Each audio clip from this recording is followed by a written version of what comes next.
Welcome back to Move with the Sky, a podcast on astrology. Today's episode is on Hellenistic astrology and how the sky enters the body. Before astrology was about personality or compatibility, charts, or even daily horoscopes, astrology was about time primarily. Not as a clock fully, or a deadline even, but as a living force, moving through the sky, moving through the body, and shaping human life in different stages. So in this episode, we're talking about the moment astrology was changed forever. This is where astrology stops being only about the sky and starts to be more about you and who you are. This is where the heavens enter the body. So we learned in previous episodes what the word horoscope actually means, where it comes from in the Greek language, as well as the difference between what we know it as in modern day compared to what it actually was meant to be understood as in the ancient world. So we learned that a horoscope is essentially a snapshot of time, and that's really it. It's a freeze frame of the sky taken at one exact moment. It's not necessarily a symbol of fate by itself, but it is a recording of time. So when ancient astrologers first began practicing astrology, they weren't asking, who are you as a person? They were asking things like, what will happen to the king? Will the crops survive? Is a war coming? Is the land protected? So astrology was really used for the collective, not just for the personal. Then something radical happened. Astrologers began asking a new question. What if the moment a person enters into the world matters? And that is the question that changed everything. Birth charts became to be something we could use as time maps. So a birth chart, also called a natal chart, is again not a personality test, but it does show where the planets were, which zodiac signs were emphasized at that moment, how the sky was arranged at the moment you were born. So you can really think of it as, if the sky is always moving, then a birth chart is the moment that that music pauses. And it's not to trap you, but to mark the rhythm that you were born into. So this is why the time of birth really matters when we're talking about horoscopes in a modern day sense. Because without the birth time, you don't know what was rising. And without knowing what was rising, astrology can't fully enter the human experience. Or at least this is what most astrologers believe. Why? The ascendant, which we talked about in previous episodes as well, we are going to tap into a little bit deeper now, just for the context of this episode. So, this is known to be one of the most important concepts in astrology today. The ascendant is the zodiac sign that was rising over the eastern horizon at the exact moment of your birth. So, this is the point where the sky actually meets the earth. And conceptually, the ascendant is the doorway between the heavens and the body. It's also the point where cosmic motion becomes lived experience. So before the ascendant truly becomes super important to the personality, descriptions and all of that in astrology, before all of that, it originally was just about orientation, to answer the question of where time truly enters the body. And what does that mean? So, back in ancient times, I mentioned in a previous episode how certain disciplines like medicine and astronomy or astrology were not separated back then. In fact, it was a part of the medical curriculum. So, now we're going to talk about how the planets and the zodiac signs actually came together.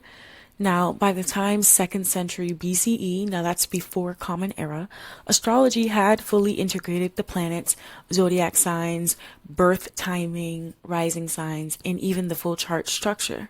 So yes, this is the moment where astrology becomes recognizable to us as we know it today.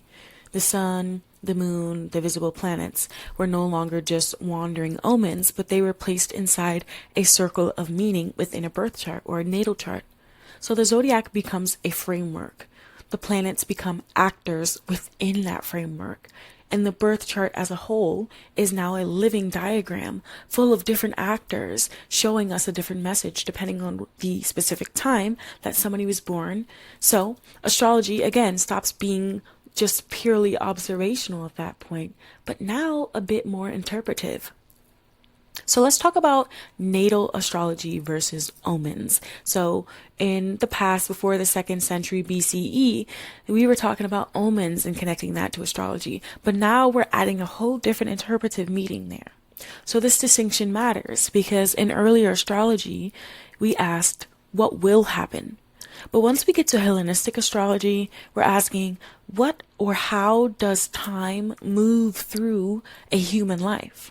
Right? Because astrology is all about time.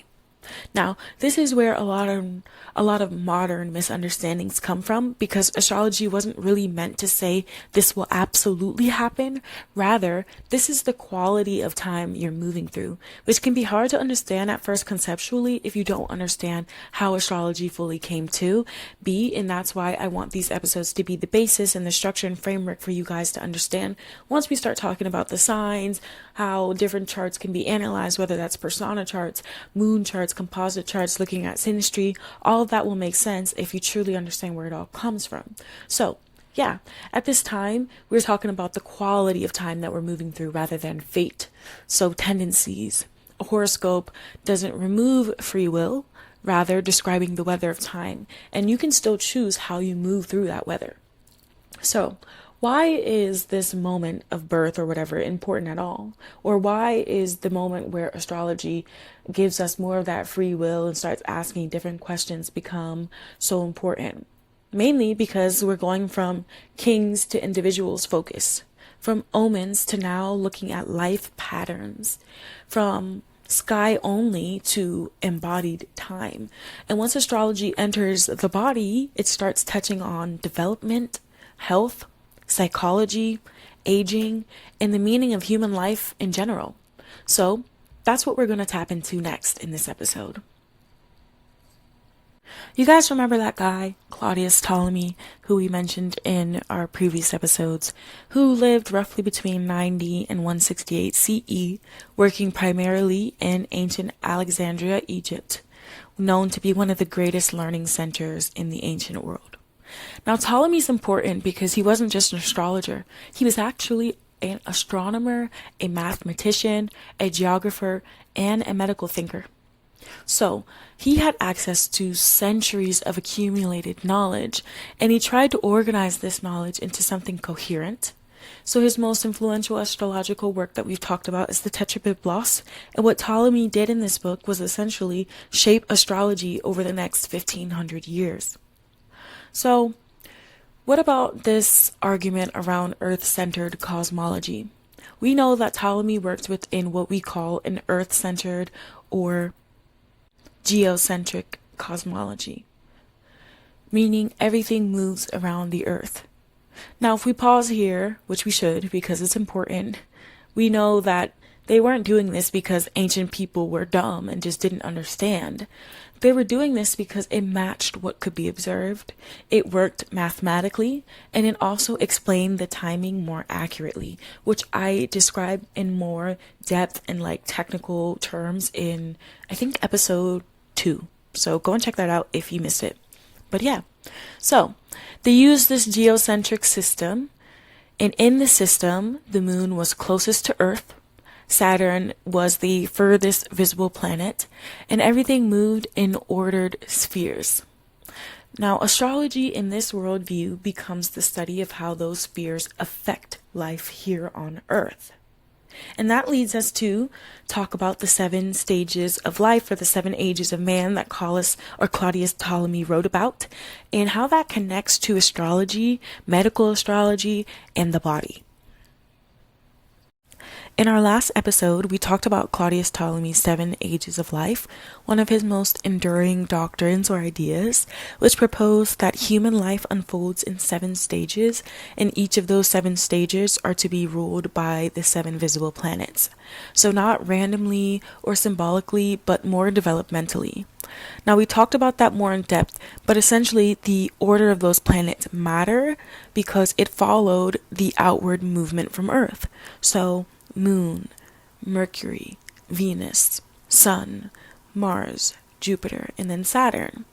So let's walk through those 7 slowly so you guys can understand why they are now such large concepts widely understood even in modern astrology today. I won't go too in depth as I don't want to be too repetitive compared to what I said in last episodes. But essentially, the moon was connected to the age range from birth to about age 4. So it talked about rapid growth, constant change, the emotional instability that comes with that, being totally dependent on your environment, the moon's waxing and waning, how babies do as well. So it's not really meant to be poetic, rather observational, comparing, the two. So yeah, the moon is meant to be, about moisture, changeability, reactivity as well, infancy. Then Mercury is connected to childhood and learning from about age 4 to 14, governing learning, speech, language, intellect, and curiosity. And this is said to be the period where the mind begins to form. Children start asking questions. They start naming the world in their own terms and understanding it through different symbols. Mercury also was ruled or said to rule over education as well, because education literally forms the soul's interface with reality. Now, Venus was said to govern over adolescence and desire, so from the age range of about 14 to 22. Now, Venus in this stage was meant to be the age of attraction, passion, longing, emotional intensity, and sometimes even suffering through love. So Venus wasn't just about pleasure, but it did rule over attachment, and this is why adolescence can feel so overwhelming, because love can feel like life or death here, because developmentally for us it actually is. Now, the next stage was to be ruled over the sun, and it was meant to involve identity and visibility. So from age 22 to 42, this governed over our ambition, our identity, our sense of purpose, our need for power or recognition, or even just success in our own terms. So this is the stage where Ptolemy says a person begins to ask, who am I within this world? So the sun wants to be seen, to matter, to shine. And so this stage was also meant to be about establishing yourself. Now, Mars kind of segues us deeper into that, right? Because this stage was meant to be about struggle and assertion, specifically from ages 42 to around 57. This stage was meant to be the stage where Ptolemy's language actually becomes very ancient. He says that Mars rules over conflict, effort, struggle, severity, sometimes violence like war. So this stage reflects the awareness that time is finite, meaning there is an urgency. People do start to push harder during this stage because we realize that, okay, we're not going to be here forever. There is a decline that's coming. There are some tensions that we cannot be ignoring anymore, right? So the Mars stage was meant to rule over our fight for relevancy and our fight to try to secure our power or our legacy before the decline fully sets in. Now, it's not meant to be fully about cruelty. However, it is about drive under pressure. Now, the stage of Jupiter was meant to be connected to wisdom and detachment, about ages 57 to 69.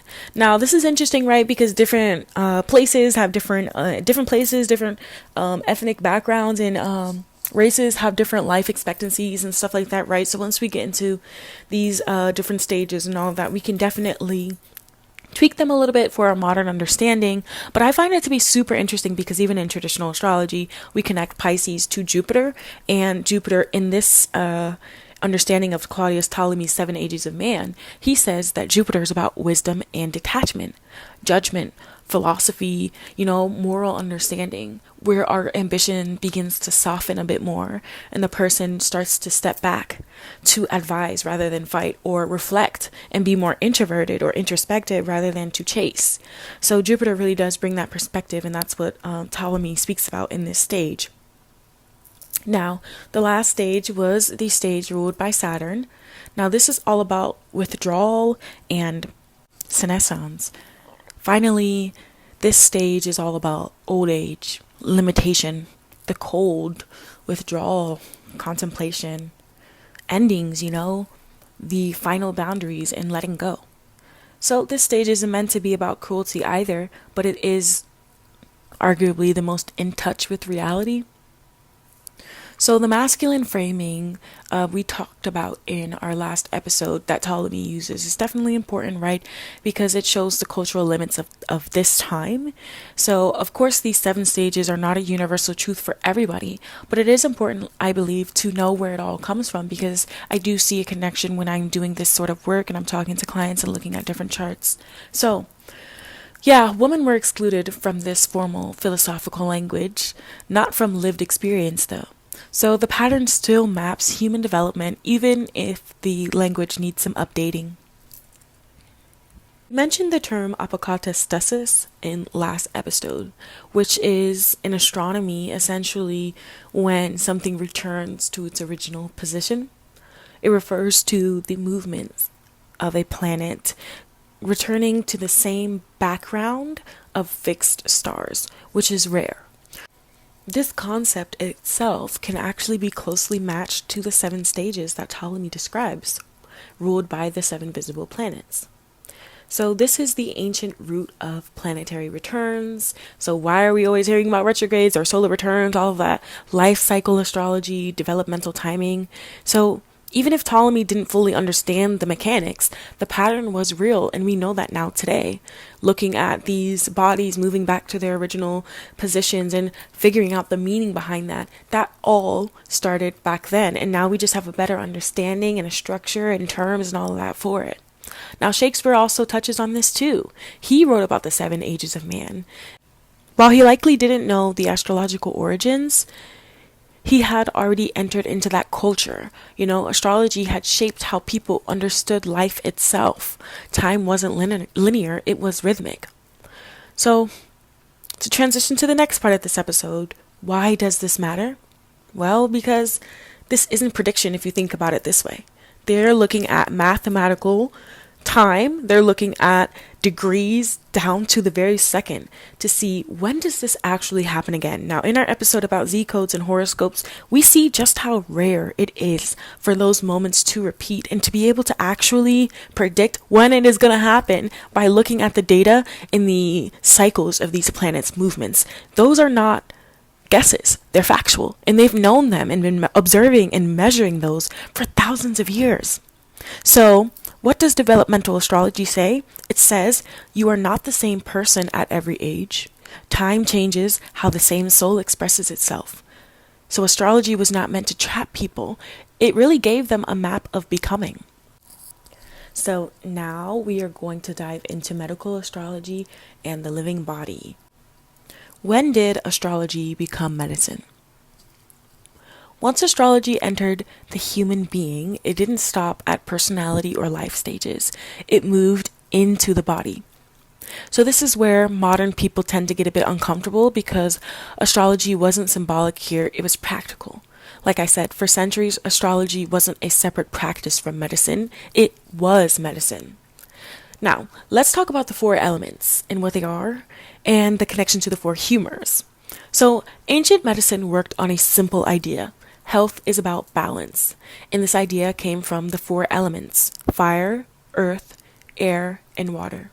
Now in the body, these became known as the 4 humors. So let's say them clearly together. Fire went to sanguine, or blood.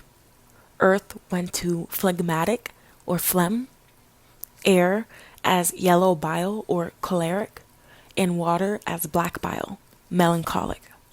So every person was said to contain all 4 of these 4 humors, but illness happened when they fell out of balance. So what does this mean? So in ancient astrology, they didn't believe that illness came out of nowhere. They believed that it came from imbalance. And that imbalance came from changes in time. And time to them was carried by the planets. So when planets began to move, conditions within the body also changed. So the body was seen almost as a mini cosmos. Ancient medicine worked on one assumption: the human body is a reflection of the same forces that move up in the sky. So if the sky shifts from hot to cold, dry to moist, fast to slow, then the body responds to that, not symbolically, but physically. So those four humors were the body's balancing system. Within the body, those four elements, or the four humors, blood, sanguine, phlegm, or phlegmatic, yellow bile, black bile. Every person was said to have all four of those. But no one is just one temperament. Health exists when they're in balance or out of balance, or unhealthiness is when they're out of balance. So illness in the ancient times happened when one became more dominant and another became depleted. So when do the planets come into play? Now this is the key connection. Each planet was believed to push the body toward certain qualities: hot, cold, moist, or dry. And they weren't abstract ideas. They actually described how the body behaved. For example, heat could be inflammation, fever, or agitation. Cold could be stiffness, depression, or slowing. Moist could be swelling, fluid retention, or lethargy. And dry meant brittleness, tension, or depletion, exhaustion altogether. So when a planet became strong in the sky, its qualities became stronger within the body. So planetary movement meant shifting bodily conditions. Here's how ancient physicians thought about it.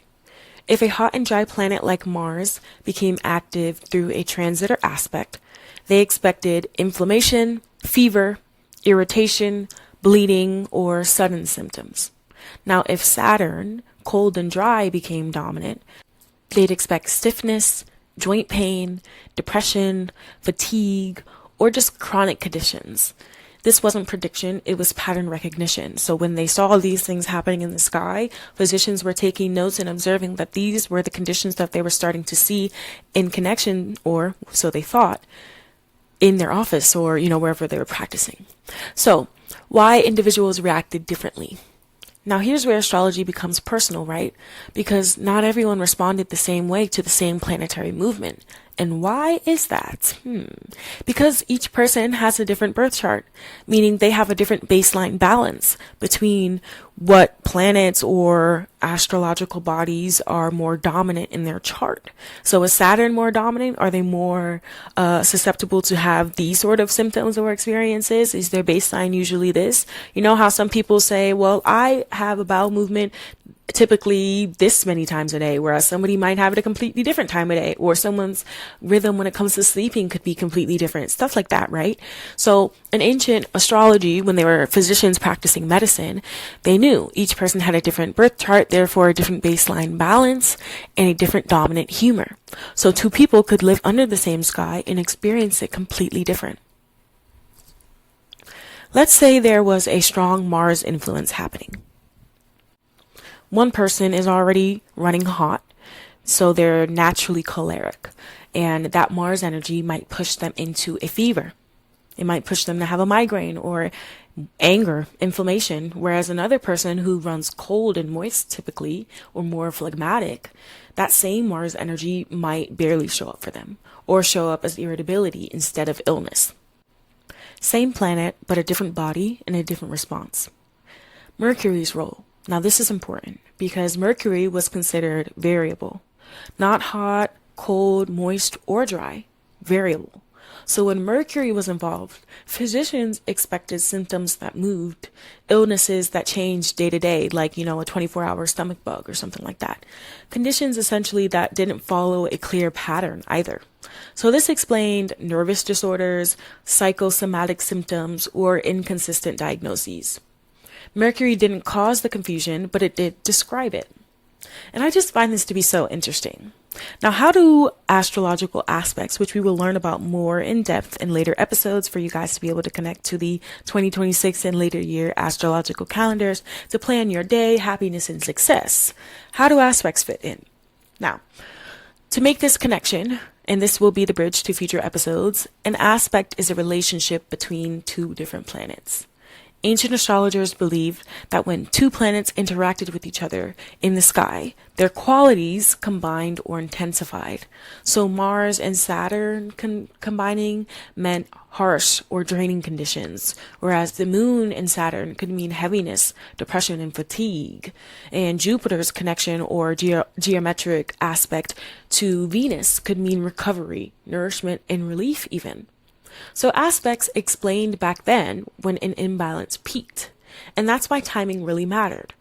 How physicians used this information is pretty interesting too. They didn't just look at the sky and begin to panic. They asked, which humor is in excess? Which planet is responsible? Which body is ruled by that sign? When will the influence pass?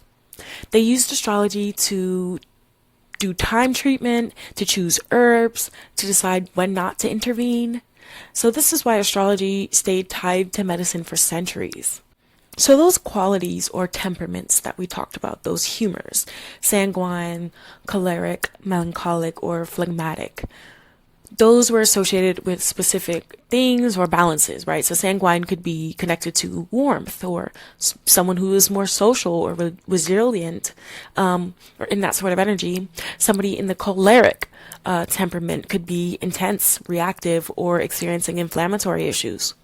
The melancholic temperament meant they could be feeling heavy, slow, or just completely inward mentally, And phlegmatic, that could mean somebody who was calm, moist, maybe a bit more withdrawn in their emotions, you know what I mean? So these weren't insults, right? To say, oh, they're feeling a bit melancholic or they're in the choleric temperament. They weren't insults. They were actually medical baselines that they were using, just like we have different terms for it today.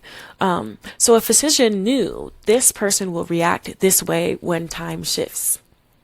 Now, why do these words still exist today? You've probably heard the word lunatic or jovial, mercurial, martial, saturnine.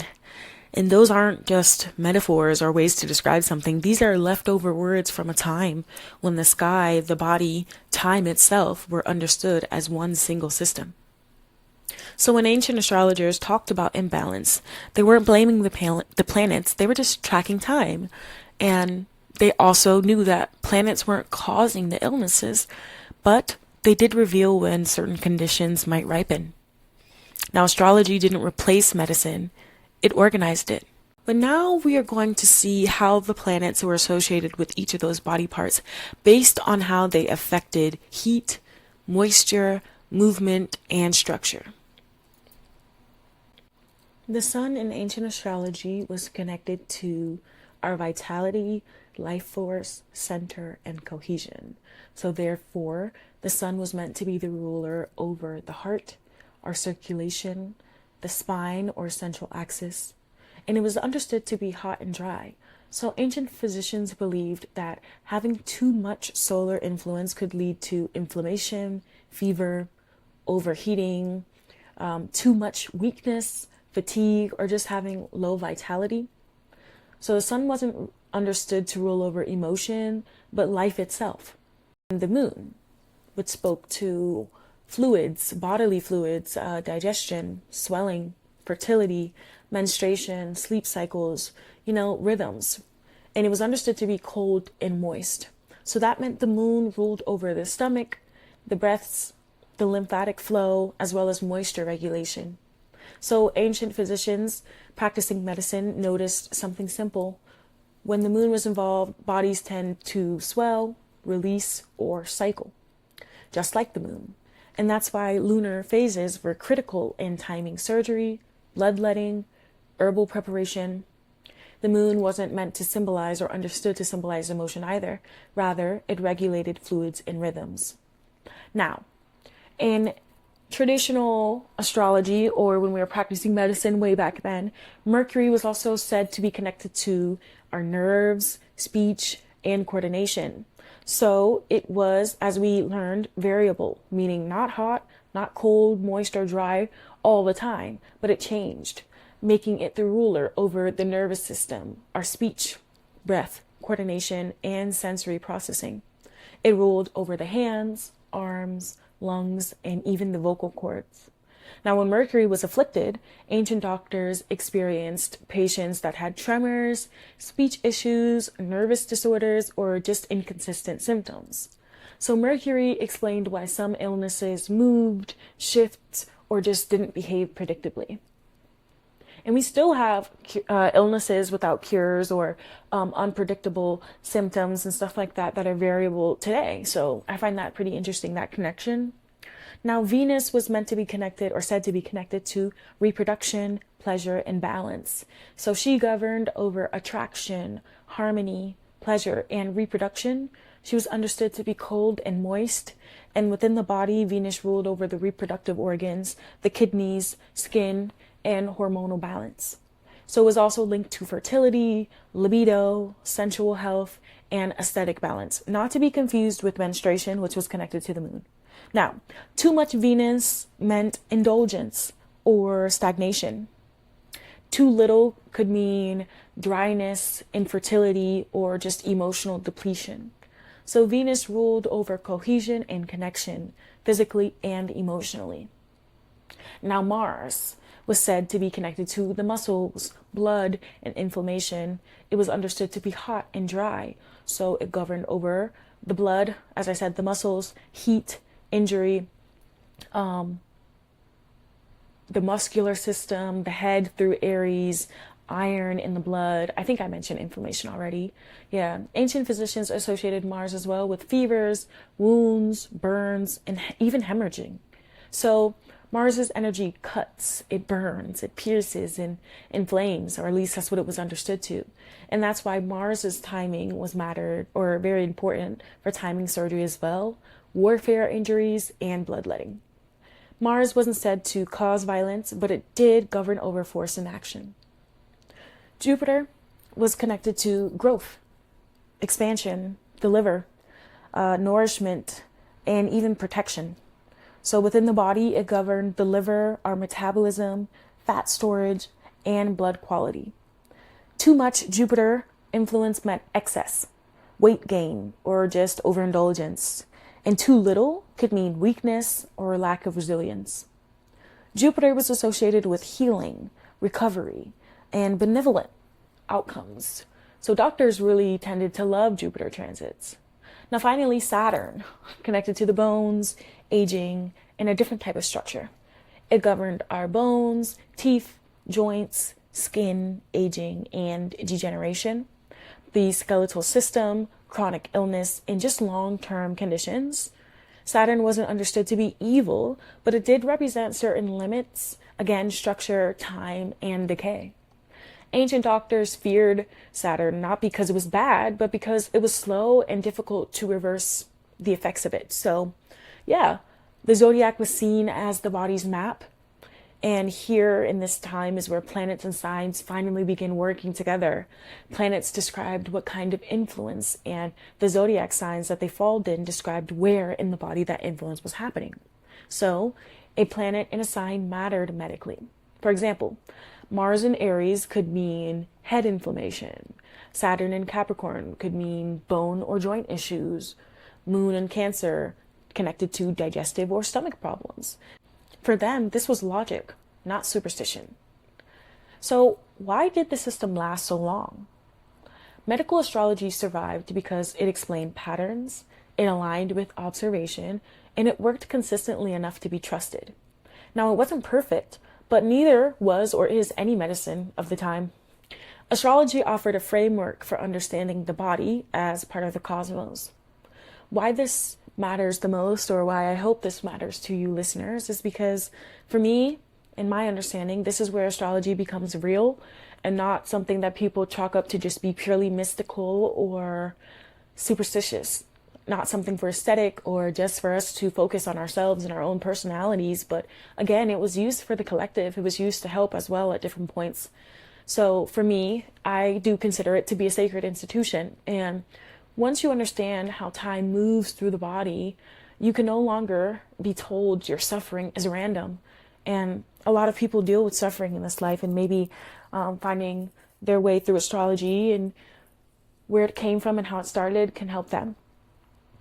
But yeah, to close this episode out, The zodiac isn't just the body, it is life unfolding. Here's the piece that I hope makes everything click for you guys. Because the zodiac doesn't just map the body spatially from head to toe, it also maps the body temporally. So, from birth to old age. In other words, the zodiac describes how human life develops, just like the planets describe how time moves. This is why ancient astrology worked so well, because it mirrored life. Each zodiac sign governed a specific body, and this is still used today, slowly from top to bottom. Aries, representing or being connected to the head, birth, and the emergence, that first breath that we take. We connect it to birth itself. This is the moment where emergence happens. Sometimes separation, right? Separation from the mother, our first breath, our first scream.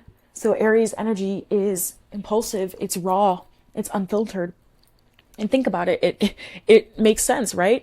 They're the first and they're connected to babies, and babies don't want to negotiate. They don't want to wait. They don't regulate, they arrive. That's what Aries energy is all about. And if you connect that to life and how we start as youth, it just makes a lot of sense to me. And I hope that over these next episodes, when we dive deep into aspects and how things might be affecting you guys based on your chart, it all starts to make sense to you. I definitely break this down when I teach tarot too, when I go into the different major arcana signs connected to the zodiac signs, because I believe that tarot can show different stages of life too. Now, back to astrology, Aries, when stressed later in life, can often show up as headaches, tension, anger, or impatience, because Aries never stopped being the part of you that wants to begin something. Now, Taurus, connected to the throat and the neck, is all about learning to hold, to feel safe, to be fed. Taurus rules the neck and the throat, but developmentally, this is the stage of security. This is when a child learns, will my needs be met? Can I trust this environment? Is it safe to slow down? So Taurus is the stage of eating, sleeping, bonding, but also sensory comfort. This is why Taurus issues later in life often show up as throat tension, jaw clenching, thyroid imbalance, fear of change. Taurus holds because once holding meant survival for them.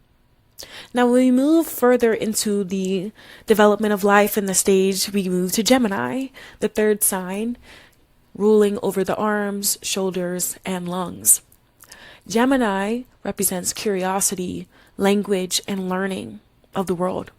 So ruling over our arms, hands, and lungs, and developmentally, the early learning stage. This is where we explore. We ask questions. We talk constantly. We touch everything. Gemini is when the mind says, what is this? How does this work? What happens if I do it this way? So that's why Gemini governs over speech, breath, our nervous system. So when Gemini energy is overloaded later in life, it shows up as anxiety, restlessness, shallow breathing, nervous exhaustion, because the mind never learned when to rest. Now, Cancer. Cancer is all about emotional safety and inner nourishment. It rules the chest and the stomach.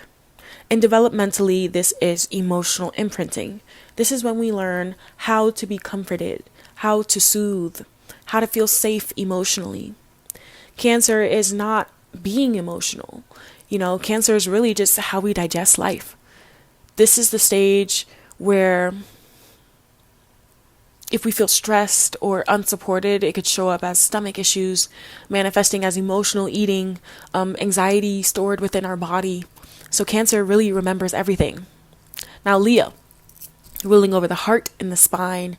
Leo is all about identity, confidence, and being seen. Leo rules over, developmentally, this concept of selfhood. This is when we start to ask, do I matter? Am I seen? Am I allowed to shine? So Leo governs over our pride, confidence, joy, and creative expression. When Leo energy is wounded, it can show up as heart issues, posture problems, shame, or even fear of visibility. Leo is the moment where we learn whether it is safe to truly be ourselves. Now, moving on to Virgo in these life stages and the development of life. Virgo rules over refinement, sometimes self-criticism, but also responsibility, So it's connected to our digestive system, the intestines, and developmentally, this is self-regulation at its finest. It's when we actually learn the rules, the expectations, discipline that we need, a sense of responsibility. Virgo is where we internalize, am I doing this right? Am I good enough? This is where, later in life, Virgo issues might show up like gut problems, anxiety as well, perfectionism, or even just stress-related illness. Virgo processes life, and sometimes it overprocesses it, right? So if we keep moving, we get to Libra. And Libra rules over the kidneys and just like the balance in our body overall, as well as developmentally the sense of relational awareness. So this is when we learn how to compromise, we learn fairness, we learn to cooperate, how to exist with others. Libra asks, how do I stay me and stay connected? When Libra is stressed later in life, it shows up as later or lower back problems, back pain, burnout, people-pleasing tendencies, or even just indecision. So Libra carries the weight of relationship. Now Scorpio. Scorpio rules over the reproductive organs. It is said to be connected to transformation, power, as well as loss. And developmentally, this is deep transformation. So this is when we may encounter desire, power, loss, death, betrayal, or even rebirth, right? Scorpio is the stage of life where innocence ends. Later in life, Scorpio wounds can show up as hormonal issues, reproductive health struggles, trauma stored in the body. Scorpio doesn't ask if we'll change, it asks how deeply. Sagittarius. Sagittarius is ruling or rules over the hips and the thighs, and it's connected to meaning itself, direction, and expansion. Developmentally, this is when we are searching for meaning, when we begin to ask, where am I going? What is the point? What do I believe? Saturn governs philosophy, travel, movement, and faith. And when blocked, it shows up as hip pain, restlessness, dissatisfaction, or even fear of stagnation.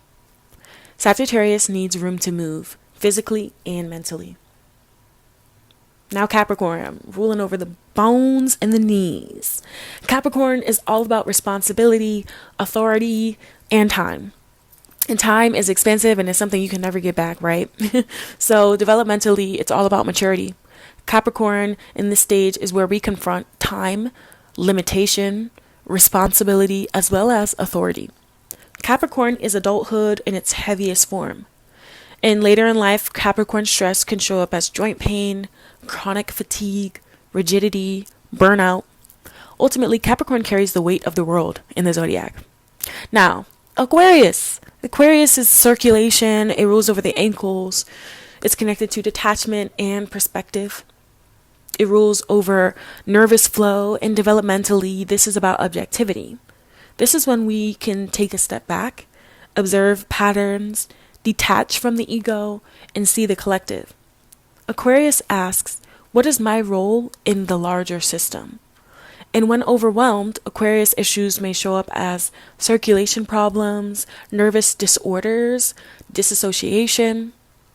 Aquarius really sees the whole, sometimes at the cost of intimacy, though.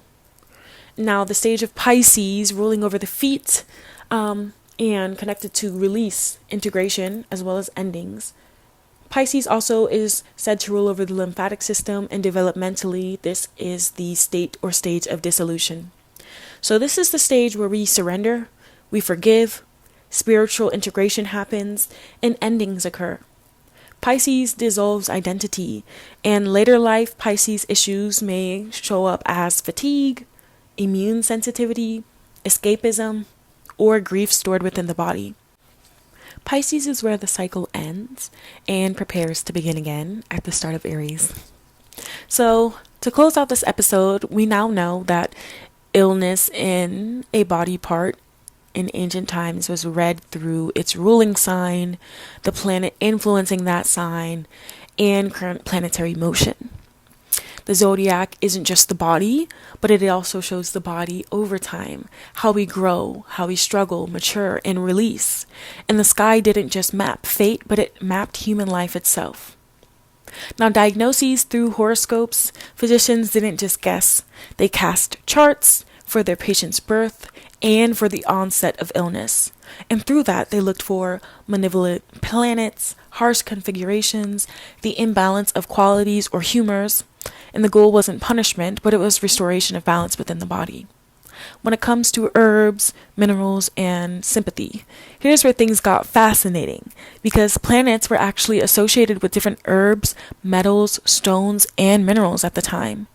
This rests on the doctrine of something called cosmic sympathy, meaning that things share qualities and they influence each other. For example, the sun, heliotrope. The moon was connected to the peony, Mars to iron, Venus with copper, and Mercury with quicksilver. Different astrologers kept different lists, but the principle of cosmic sympathy stayed pretty consistent, right? Now, talismans, most people don't know, but when we start to begin to reach the edge of medicine and the beginning of what later got labeled as magic, talismans were being used. And at the time, they weren't just objects.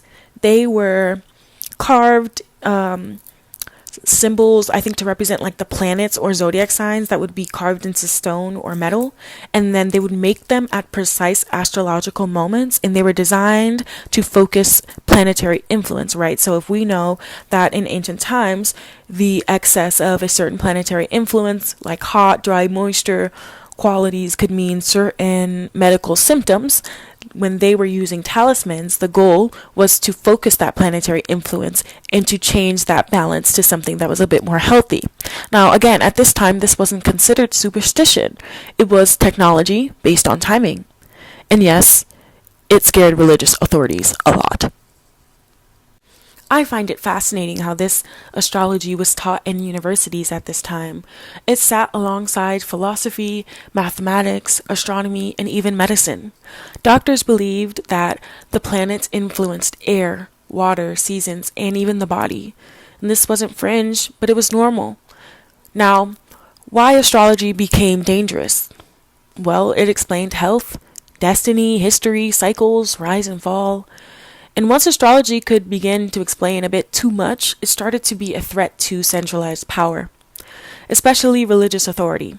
Astrology didn't say God doesn't exist. It said time has patterns, and that was dangerous. So let's transition to the next episode, where we dive deeper into how astrology was connected to Christianity, Islam, and how it was badmouthed in today's modern world. Astrology began as sky watching, then it became time mapping, and then it entered the human body. But now comes the real question. If time moves through us, how do we track it day by day? And that's where aspects, transits, returns, timing techniques, all of that start to come into play as soon as you guys learn the connection to the different religions and how it survived the Roman Empire, embracing Christianity, and how it got embedded into Islam and all these cool things. So yeah, in the next episodes, we won't be leaving history behind, but stepping into practice. I can't wait to talk with you guys more about what aspects actually are, how planets talk to each other, how transits affect your day, week, or even your year, and how to work with time instead of fighting it. Because astrology was not meant to trap you. It was meant to help you move with the sky. Thank you for being here, and I'll see you guys in the next episode. Bye.